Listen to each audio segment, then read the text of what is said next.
What's up, everyone? Today we are changing the lock cylinder on an '03 Honda CRV. So they're notorious for the keys binding up over time. So that's pretty much what's going on with this one. Stick the keys in, it binds up, doesn't want it to turn completely. So we're gonna go ahead and remove it. First thing you gotta do is remove your cover, which is this guy. I already got it off. But you got one screw here, and one screw right here, all Phillips. And then the whole thing comes off from the top and the bottom there. Pretty simple. The hardest part so far is removing the actual cylinder. So they got some security screws, which are these guys here. As you can see, they're a little beat up already. Pretty much what you gotta do with that is hit it with the chisel till it breaks it loose, and then you should be able to twist it off by hand, as you can tell there. Make sure you get both sides off before you both sides loosen before you take it off. So I got them both loose already. There's that. So give me a sec here to take them off, and I'll be right back with you. Alright, so I got it off. That's what they look like once they're off. We got all our connections off. So now all we should have to do is lift up our steering wheel a little bit.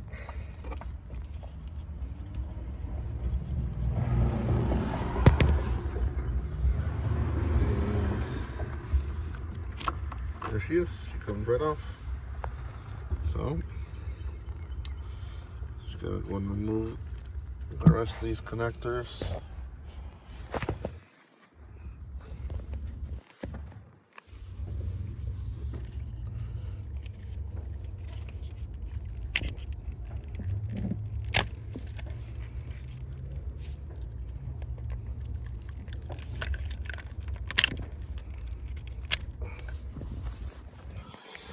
And there we go. We got her off.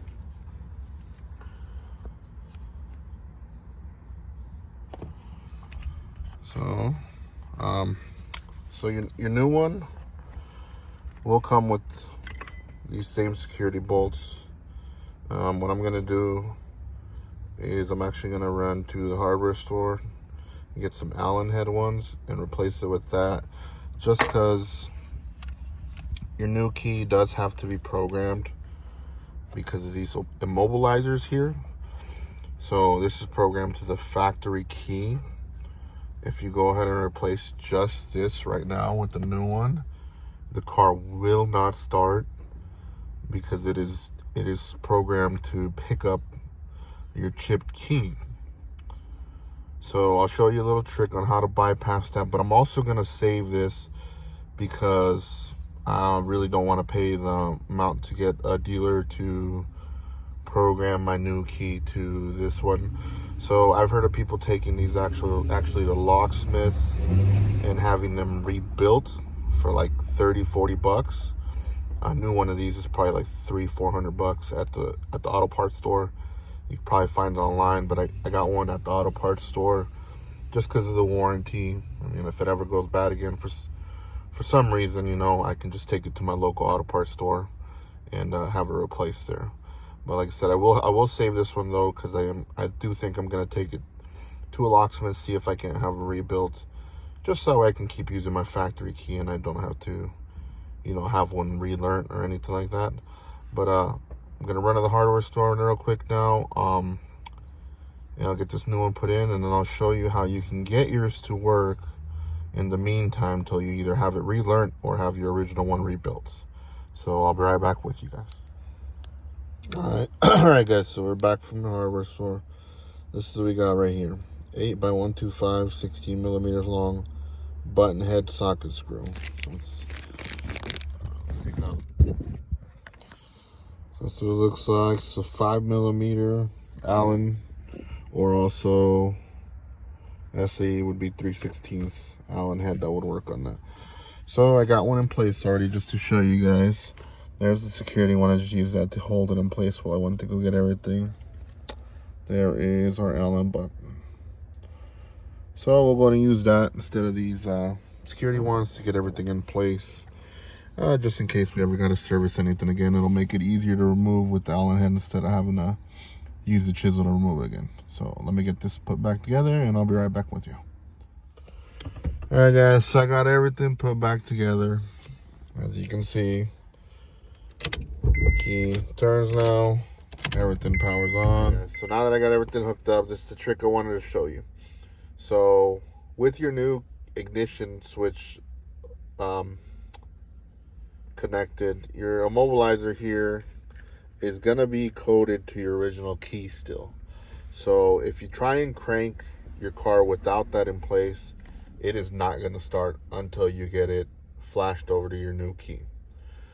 So the trick to that is hook up your old immobilizer, keep your key in here, and then it'll pick it up so where you can start. So I'm gonna go and show you it. It's gonna crank over, but it won't start without the key in place. So let's see here. So there's the key in the ignition, so you don't think I'm lying. And I'm cranking it over.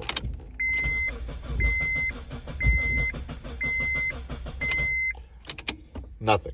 So now we will do it again. As you can tell, I turned the switch all the way back, but we will put our key in there. So now we got our key in there, and now we will crank it again. So, and it starts. Car's on. So that's the little trick. So what I'll go ahead and do now is I'll just zip tie this in place till I figure out what I want to do. And once I figure out what I want to do to either get this flashed, get the old cylinder repaired, whatever, then we'll go ahead and get this immobilizer either flash to the new key or get our old cylinder replaced and put back in place. But if you found this video helpful, go ahead and give it a thumbs up. Go ahead and subscribe if you want to see more videos like this. If you think I could have done something a little different, go ahead and leave that in the comments below. But I appreciate you guys watching. Have a good day.